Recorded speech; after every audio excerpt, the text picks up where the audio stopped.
Good morning. My name is Cindy, and I will be your conference operator today. At this time, I would like to welcome everyone to the WIX 2019 fourth quarter and full year financial results conference call. All lines have been placed on mute to prevent any background noise. After the speaker's remarks, there will be a question and answer session. To ask a question, you may press star, then 1 on your touch-tone phone. To withdraw your question, please press star, then 2. For those on the webcast, you may submit questions throughout the event by typing in the Submit a Question box on your screen. I will now turn the call over to Maggie O'Donnell, Director of Investor Relations. Please go ahead. Thanks, Cindy. Good morning, everyone, and welcome to WIX's fourth quarter and full year 2019 earnings call. Joining me today to discuss the results are Avishai Abrahami, CEO and co-founder, Nir Zohar, President and COO, and Lior Shemesh, CFO. During this call, we may make forward-looking statements, and these statements are based on current expectations and assumptions. Please consider the risk factors included in our press release and most recent Form 20-F that could cause our actual results to differ materially from these forward-looking statements. We do not undertake any obligation to update these forward-looking statements. In addition, we will comment on non-GAAP financial results. You can find all reconciliations between our GAAP and non-GAAP results in our press release, presentation slides, and shareholder update, as well as our Interactive Analyst Center on the Investor Relations section of our website, investors.wix.com. Before I turn the call over to Avishai, I want to mention that we will be hosting an Analyst and Investor Day on March 18th in New York. Please email us at ir@wix.com if you are interested in receiving an invitation. Now I will hand it over to Avishai, who is going to say a couple of words about the quarter. Thank you, Maggie, and welcome everyone. We ended 2019 on a very strong note. We finished the year with 28% collection growth on an FX-neutral basis, which was higher than we expected. By all accounts, it was a fantastic year. Before we go to questions, I just want to emphasize how excited I am about 2020. Never before have we had so many new initiatives, new products, and new opportunities heading into a new year. In 2020, we will, for the first time ever, surpass $1 billion in collection. It is a great symbolic milestone for our business and what I think of as the beginning of WIX's second act.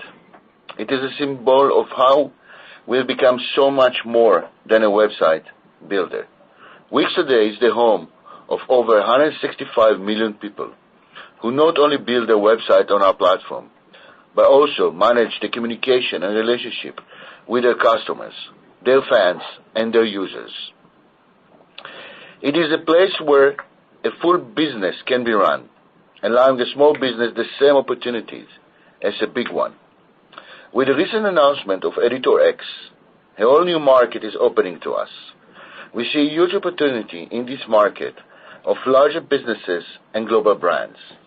We believe that the upcoming launch of Editor X, combined with COVID, that our offering is dramatically better than any product in the market today.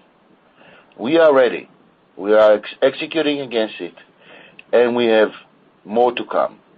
My management team and I are extremely bullish about what this means for our business, and I believe it will accelerate our growth in the next couple of years. With that, we can now take your questions. Thanks, Avishai. Operator, can we take the first question, please? Your first question is from Ron Josey from J.P. Morgan. Great, thanks, from JMP. And I just wanted to ask a little more about the new disclosures in the quarter around creative subscriptions and business solutions. Maybe Avishai and Lior, I think that the data is extremely helpful just in understanding the drivers of the business, but any additional context of what's included in the breakdown of the drivers, specifically with business solutions, I know G Suite and payments are included, so any insights there would be helpful. And then maybe taking a step back as we think about, as Avishai, you mentioned the new day or whatever of WIX going forward, just the approach in deciding why these new reporting lines are most relevant. Thank you very much. So I'm going to ask you all to describe what is included, and then I'll take the second question. Sure. So first of all, with regard to the, in general, to the changes that we've made, we feel that, those changes actually serve and provide much more transparency into our business. And we need to understand that our business has evolved in the last few years. As we mentioned many times in the past, we are no longer just a website builder. We are much more than that. And I think that the breakdown of the revenue of the top line into those two separate segments actually provide the right transparency in order to really to understand the business and the changes that we went through. With regard to the content of each and of them, the creative subscription, in a way, it includes all the packages that we sell and monetize, including also the domain. While the business solution, when you think about it, this is exactly the changes that we've went through, include all the different application as well as payments. Application is like G Suite, Ascend, obviously payments, and many other initiatives that were included over there. We believe that if we take, for example, the Editor X will be a great contribution to the creative subscription in the future and to its growth.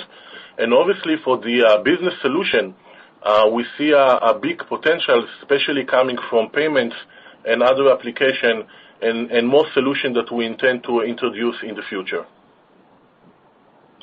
So the second part of your question, why we think that it's time that we actually start to report additional information. I think that as price discrepancy between customers, right, grows, and we now have customers that are paying $5 a month, and then people that pay 1,000 times that on Wix.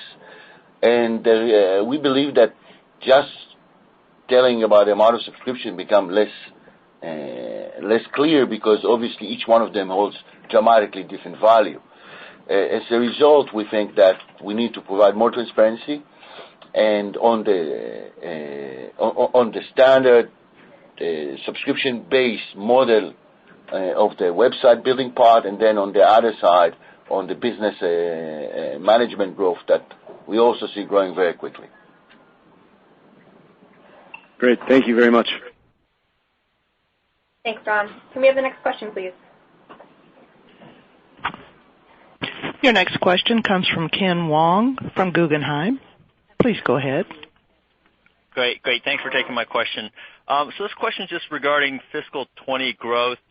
When I think about your outlook, the first thing that pops into my head is just some of the headwinds that you guys experienced in fiscal year 19.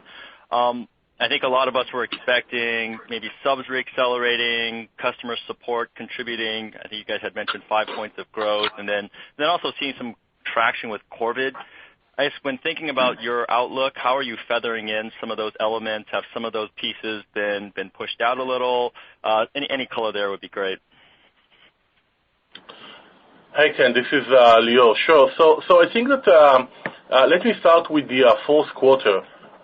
We managed to beat our own expectation during the fourth quarter, and that was and by the way, also in terms of the net addition in terms of subscriptions. And that was for us a great indication for the strength of our business, and especially the new initiatives like going into the creators market, and also with COVID and other new initiatives like payments and so on.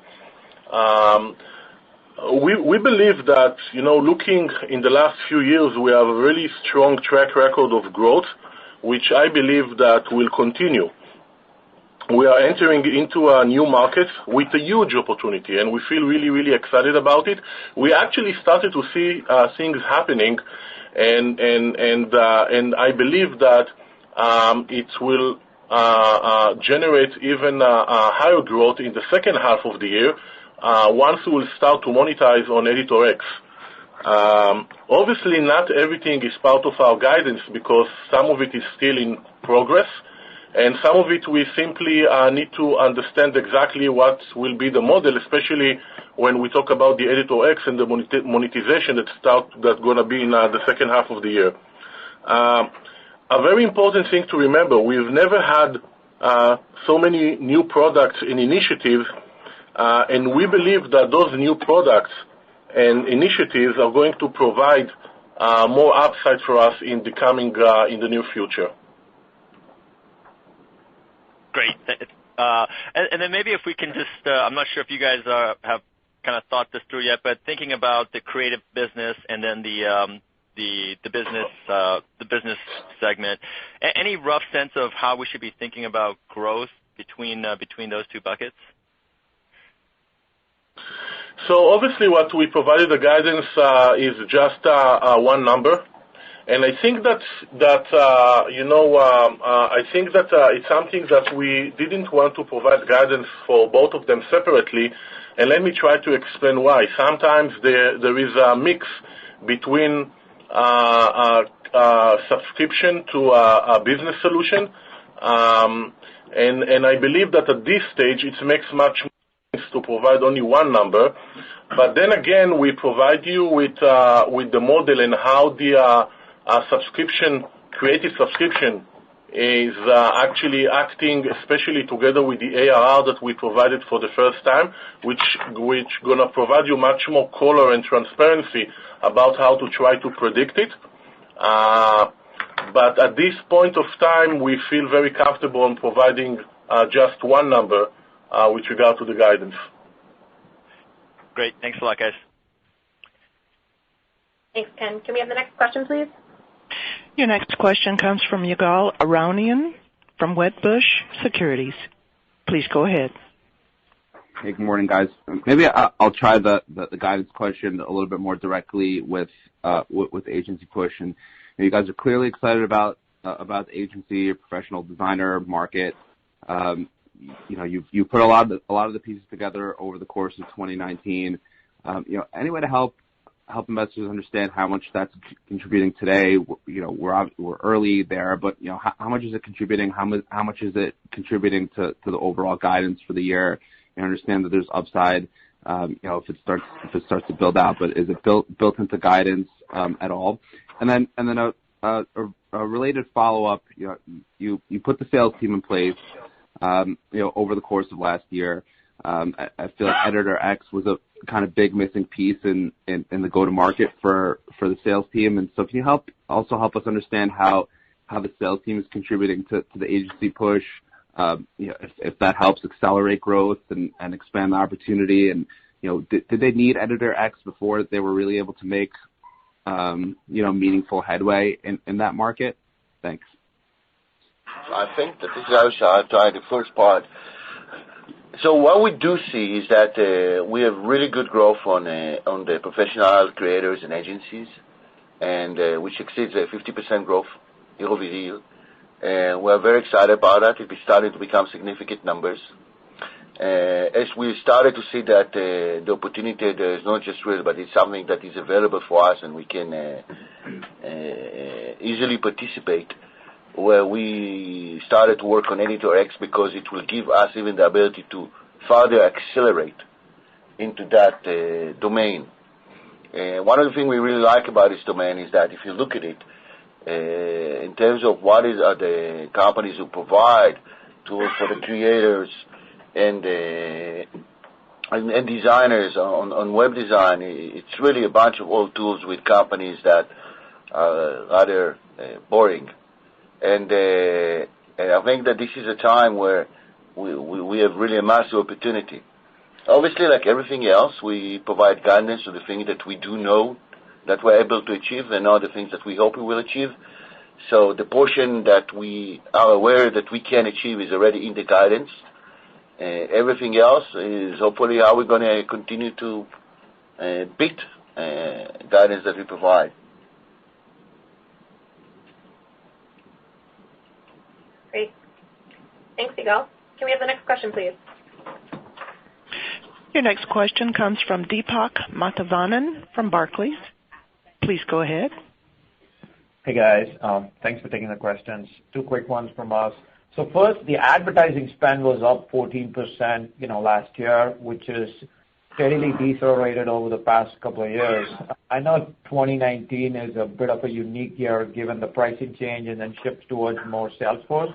But are you facing constraints on ad returns and ROIs to acquire new users at this time? How should we think about, the advertising spend in 2020 and then, going forward?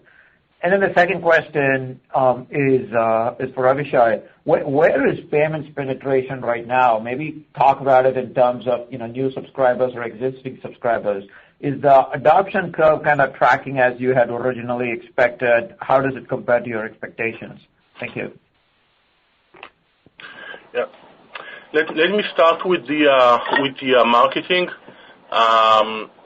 With today, we are still under the 7 to 9 months TRY. There was no change, by the way, in terms of the way that we actually do the marketing and the go-to-market with regard to that. We are still able to to generate the growth in terms of the number of users that we are getting, and we can actually see that as part of the numbers. And we don't see any changes with regard to that.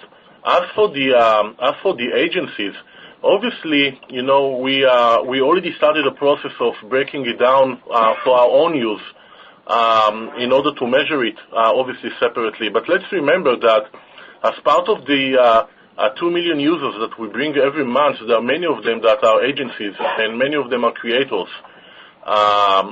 That said, I don't expect the 7 to 9 months to change in the near future.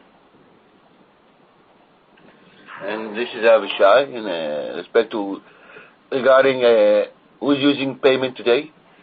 And so when we release this product, we assume that the majority of the new users will adopt it, and we do see that happening. And we estimate there's going to be some move from old customers. And what we see today is that we actually have a bit more than we expected, move from old customers into payments. I think because of the quality of the way that you can actually track transactions. And so as a result, we see both of them growing very well. The majority of new users today on WIX are choosing WIX payment, and pretty much everybody who changed or add a payment solution on an old store or any kind of a transactional based product on WIX is moving to WIX payment. So we're very proud of the product, and obviously it already returns a lot of the value that we expected, and I think that it will continue to do so. Thanks for your question, Deepak. Can we have the next question, please? Your next question comes from Naveed Khan from SunTrust. Please go ahead. Yeah, thanks a lot. So I think previously you guys have talked about at least a 3x return on this expanded customer support. Is that still the expectation for 2020? And then in your prepared commentary, you talked about implementing a more proactive approach to support. Can you just maybe discuss that in more detail? And then secondarily, can you maybe give us some more color on what drove the acceleration in revenue and collections for business solutions in the fourth quarter? Sure. So this is Leo. I will start with the first part, and he will share some more light about the progress. So we still feel very strong about the opportunity in 2020 with regard to the care, and we still feel very strong about the returns, about the 5% that we indicated last year. Obviously, some of it already incorporated into our guidance, but not all of it, because in a way it's still work in progress. So I think that we might get some upside during this year and certainly next year, but Nir will elaborate more about it. Yeah, so I think, generally, it's for a company our size, doing such a change for the customer experience is really it's a huge undertaking. And I think, we moved forward a lot, and then we had to align ourselves a little bit while we were making some mistakes on the way.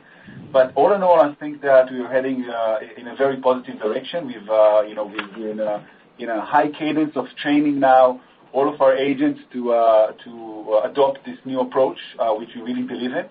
I believe that by the end of this quarter or very early in Q2, we'll finish all of the training program. But the good news is that since this is a cadence in which we do it in groups, we already start seeing some of the agents that have been trained who are taking phone calls. And there, I can say that we're seeing extremely positive signs.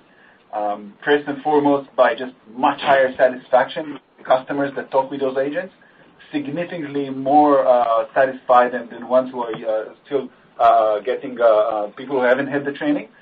And also, I would say on the financial side of the potential, because we see a much higher conversion rate for the free users that call us in and who convert to premium after talking to agents that have been trained, as well as when you look at premium users who call in and are just adopting a much higher level and more expensive level of our additional services. So I think that we have very, very high conviction that this is going to be a very successful undertaking in 2020 and years to come. With regard to the second question, with regard to the second question about the business solution growth, so we see obviously, and this is what we indicated also last quarter, is about the payment growth. So that was one of the reasons why we see the acceleration in growth on business solution, and also much better adoption of application, including G Suite, that we've seen on a year-over-year basis. Got it. Thank you. Thanks, Naved. Can we have the next question, please? Your next question comes from Nate Schindler from Bank of America. Yes. Hi, guys. So just looking at slide 11, for the first time, your cohorts for 2019 were behind your cohorts for the previous year or any of the previous years. And is that because of the cutoff of Connect? And do you expect that to revert going forward? The answer is yes. That is exactly because of the fact that we moved the Connect My Domain package. But I think that if you go back two slides, right, and look at the cohort value, I think which is the more important part, you can actually see that it is still ahead of any cohort before that in terms of year. And that brings up another question. When you say you're billing, you're getting customers that are 1,000 times more valuable or many times more valuable than previous ones, I assume you mean agencies, but are you billing the agencies on a per website basis, or as just as they probably were prior to 2019, or are you changing it to build them a kind of more enterprise pricing? So it's agencies are just part of it, and yes, then it can be a very different pricing model. But also we have customers that for payment and for buying enterprise packages and buying a huge amount of applications are just paying us a substantially higher amount than the lower customer, right? So, and that is part of the reason that we felt that subscription alone does not necessarily reflect the value of customers. And as you just showed, right, with your question, which is the Q1 cohort of 2019 on absolute number, looks smaller, but if you look at the dollar amount, it is higher. So, and that just showed that. And this, we believe that this discrepancy and this difference will continue to grow going forward. And so it's important to be able to establish the right metrics. Great, thank you. Thanks, Matt. Can we have the next question, please? Your next question is from Brent Hill from Jefferies. Please go ahead. Thanks. Thanks. In the U.S., the growth rate was really consistent throughout the year, but you did see a pretty material deceleration in the Europe business, starting at 32% growth, going to ending at 21%. Can you just maybe talk through some of the reasons why you're seeing such a major deceleration in what's about a quarter of your business? Sure. So I think that, if you look at the chart, so obviously the North America was extremely strong for us. And as we mentioned many times in the past, we do the TRY based on channel and geography or even country. So the fact is that, for example, many of our new initiatives were launched in the U.S., so obviously help the TRY, and therefore we can see that in terms of the marketing, it was more efficient for us than other places. I think that, the rest of the regions were pretty much consistent. The only place where in the fourth quarter we saw like a kind of a decrease compared to last time was actually in Asia Pacific, and it was mostly because of Australia. I guess that it's got to do with the fires and everything that happened over there in the fourth quarter. In regards to Europe, again, I think that, as Leo said, a lot of the new initiatives were launched first in the United States, but also things like Brexit and instability in Russia and it slowed down business, and we can see already that it's picking up back. And luckily, I think Brexit finally has been decided on. I'm not sure. Okay, great. And just a quick, thanks for the caller. Just a quick follow-up. I know you mentioned you're moving away from subs as a metric, but you'd originally held a view that premium subs should accelerate in 2020. Are you still holding that view or not? Thank you. Yeah, of course. We are actually even feel much more bullish about it when we're starting the year. And I think that Q4 is a great indication for that. We actually managed to beat our own expectations in terms of net subs. And we are going to still, by the way, we're going to still provide subscription in 2020 and later on, on an annual basis. But again, I must say that, from our point of view, after everything that we discussed about the evolution of our business and what Avishai mentioned before, ARR, the way that we presented it, explain and show the business and the way that we actually look at our business in a much, much better way. Thank you. Thank you, Brent. Can we have the next question, please? Your next question comes from Lloyd Walmsley from Deutsche Bank. Please go ahead. Thanks. This is Chris on for Lloyd. Could you just talk about how you guys are thinking about the attach rate of some of these new functions associated with EditorX, the functions you guys talked about in the letter related to collaboration, management, and growth? And then maybe second, could you just talk a little bit about how you guys are thinking about the value of these additional functions versus the value that the core EditorX product would provide on a standalone basis? Thanks. I think that in regards to EditorX, the most important thing, right, is that it opens WIX to a completely new market. Things like responsive design, very close to the HTML level, and really powerful editing of CSS, enable professional designers to dramatically accelerate their work. We didn't launch the product yet, right? And we just announced it. And we hope to fully release it before summer. And so we have not yet have the ability to share performance on revenues or anything else. In terms of value, it's a different pricing model. Of course, it's a different product to a different crowd, which we believe is by far the most superior product out there, addressing this market and provide tremendous value. So, especially combined with COVID, so it's going to have a different price model and a higher price model, of course. And when we actually release it, we'll be happy to share it. Great. Got it. Thanks, Chris. Can we have the next question, please?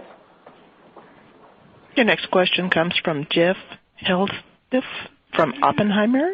Please go ahead. Hey, guys. Thanks. It's Jason. So two questions. At what quarter this year will all subs be on the new pricing plan? And then secondly, is DeviantArt still a margin drag? And if so, maybe help us understand how much it was a drag on last year's, however you want to do it, either free cash flow or EBITDA. Thanks. Sure. So with regard to the first question about the price increase, so obviously we are going to see the end of it, or the effect of it, in the second quarter. So this is with regard to the first question. With regard to the DeviantArt, and I think that let Nir elaborate about it some more. We basically launch the new product. We see an amazing first results in terms of the business metrics. It's part of our guidance. It's yet not big, but we believe that we are going to generate much more growth from DeviantArt in the future. Hey, Jason, it's Nir. So as Leo mentioned, I think that definitely on the margin side, DeviantArt is the drag is very small, probably not that significant. But I think what's more interesting is that throughout 2019, we managed to pretty much overall and release the new product of DeviantArt, which, so to speak, kind of stopped the bleeding in terms of decline in the amount of users and new registrants and tripled. Yeah. More than tripled the amount of new registrations. Yeah, so as I said, we not only managed to stop that bleeding as we released it, we actually gone into the path of growth there, which we think is tremendous. So growth is in adoption in terms of new users, but also in the behavioral adoption within the community itself. How much people are uploading new media items and new art, how much people are communicating with each other and commenting. And this is basically, I think, the right time for us to start working on how do we add value for those users that we can monetize on. That's definitely what we're going to do throughout 2020. Just a quick follow-up.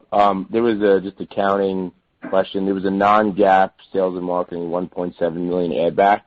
Just what was that related to? Again, 1.7 million of non-GAAP sales and marketing?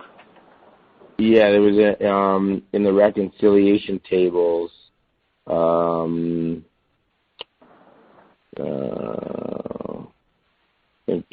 It's fine. We can take it offline when I talk to you later. It's probably the stock-based compensation expenses, but we can go over it offline.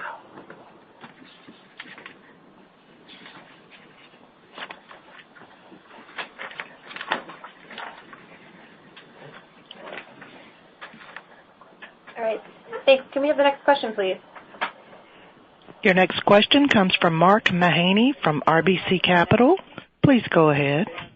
Thanks. I wanted to ask about gross margin trends in both segments, creative subscriptions and business solutions. They came down this last year. You provided the reasons why, the investments in customer care, and then this mix shift towards G Suite and WIX payments. It sounds like going forward you expect creative subscriptions gross margins to kind of stabilize in 20.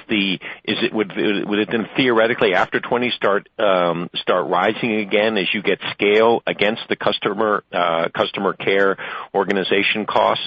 And then on the business solution side, it sounds like gross margins could be up or down. It'll just depend on the product mix shift. Is there a way to know at what level those gross margins could stabilize? Maybe not in 20, but at some point in the future. Thank you. Yeah.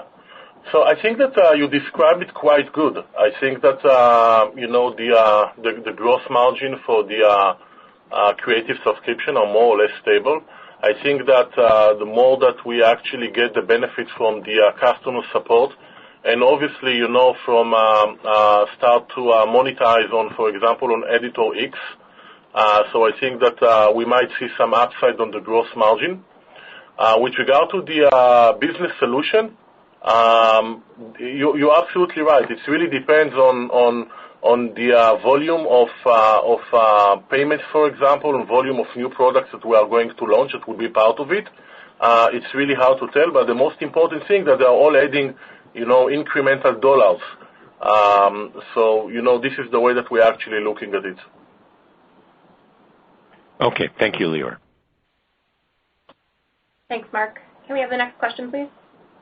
Your next question comes from Sterling Auty from J.P. Morgan. Please go ahead.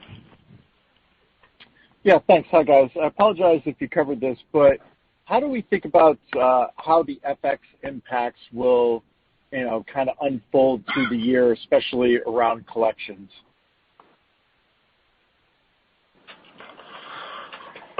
Well, Sterling, it's hard to tell. Most of the impact that we had, actually, when you look at 2019, excluding the FX effect, the growth was 28%. It was about, on a year-over-year basis, it was $12 million.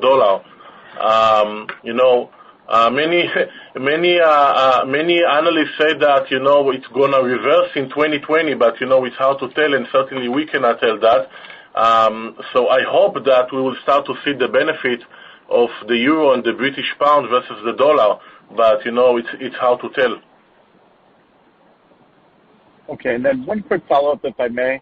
Just when I look at the product roadmap, you've done some vertical solutions through the years and then some horizontal, obviously the new editor update. How do we think about where the focus of the innovation will be as you look, throughout 2020 and into 21? Is it going to be more of the horizontal broad-based solutions like what you did with editor, or could we go back and see something that's a little bit more vertically focused? I think that at this stage, we're going to continue to focus on Editor X and similar initiatives in order to complete our offering to go after the creatives and agencies. So that is probably what you're going to see most coming this year. We are playing with a few verticals, but it's not necessarily something that we're going to release this year. Got it. Thank you, guys. Sure. Thanks, Sterling. Can we have the next question, please? Your next question comes from Josh Beck from KeyBank. Please go ahead. Yeah, thank you for taking the question. I wanted to ask about the monetization strategy around Editor X and how it impacts Corvid. Are you looking at those things differently now that you have both products? Maybe you could just give us an update. I realize it's an evolving strategy. Of course. This is Avishai. So, Corvid and Editor X actually complete each other, right? Because one of them allow you to design the website in a super professional way, and the other one allow you to program and add all the super advanced functionality that you have on the website. So in many ways, they multiply the power of each other. When we look at it, right, so Editor X is of course geared as a monetization will be aligned toward professional, and then the fact that they are doing the design part of it. On COVID, and so Editor X, a lot of it will be geared toward how do we help designers align their business with our business model with their business model.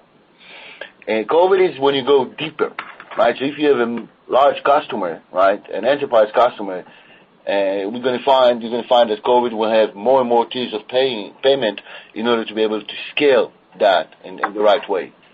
So in kind of a way, it's more of a matrix than a linear line, where COVID goes deeper into each customer, and Editor X is actually allowing designers to work on multiple accounts, and that's how we think about the business model. Okay, that's helpful. And just to follow up, it seems like one of the benefits of Editor X is that it has richer tie-ins with a lot of CSS platforms. So, I'm just wondering, is that benefiting from, it seems like there's an industry shift towards headless commerce and headless websites. Is Editor X in any way benefiting, from that trend? Yeah, well, I do believe so. You can do all of that easily with Editor X, and that greatly simplify the amount of work that and enhance the result that you're probably going to get. Very helpful. Thank you. Yes. Thanks, Josh. Can we have the next question, please? Your next question comes from Nick Jones from Citi. Please go ahead. Yeah. Thank you. I just have one question.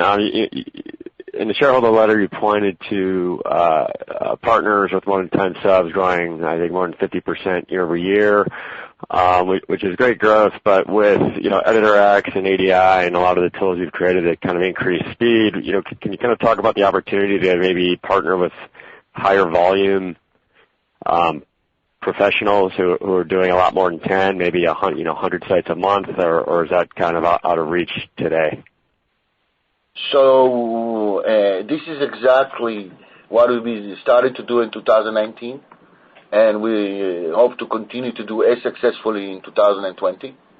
I think that it's a big milestone for WIX that it's able now that for us, a company, to be able to work with the top agencies out there and to see the excitement they get from our products.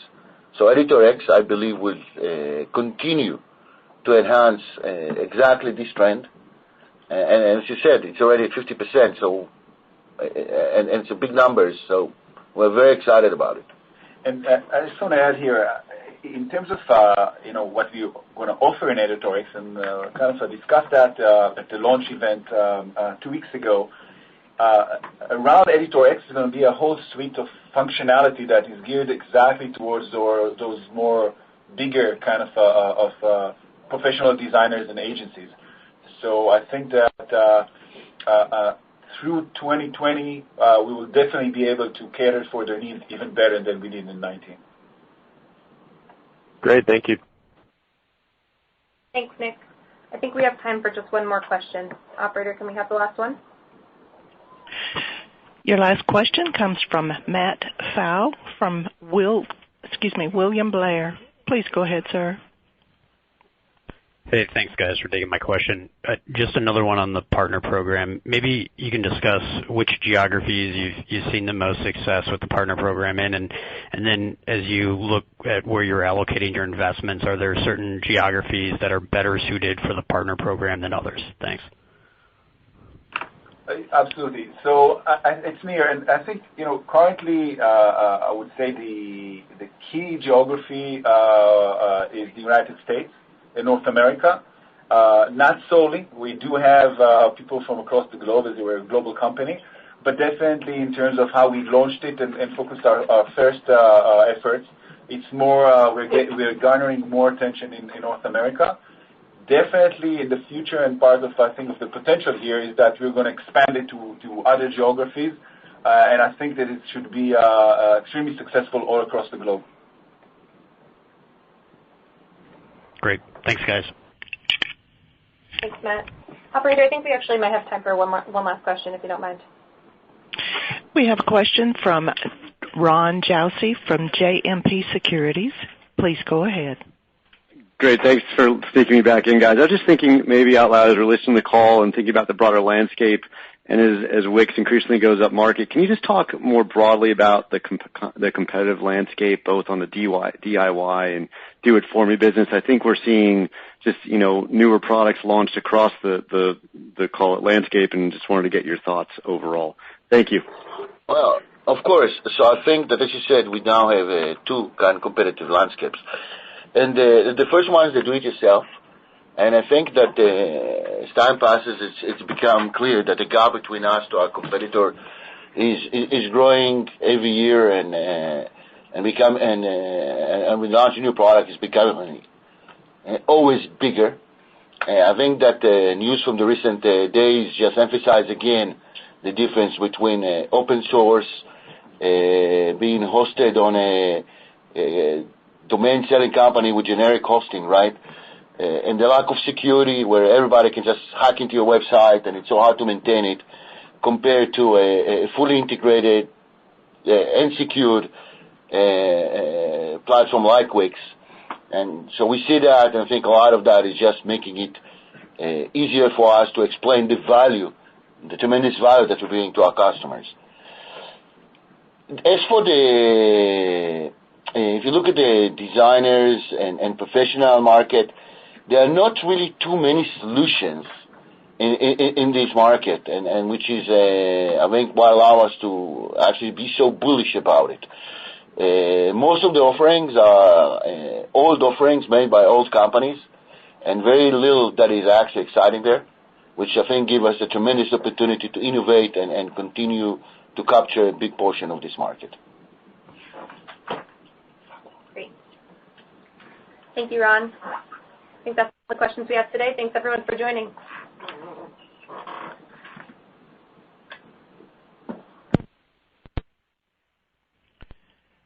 Ladies and gentlemen, this concludes today's conference. You may now disconnect. Thank you for participating.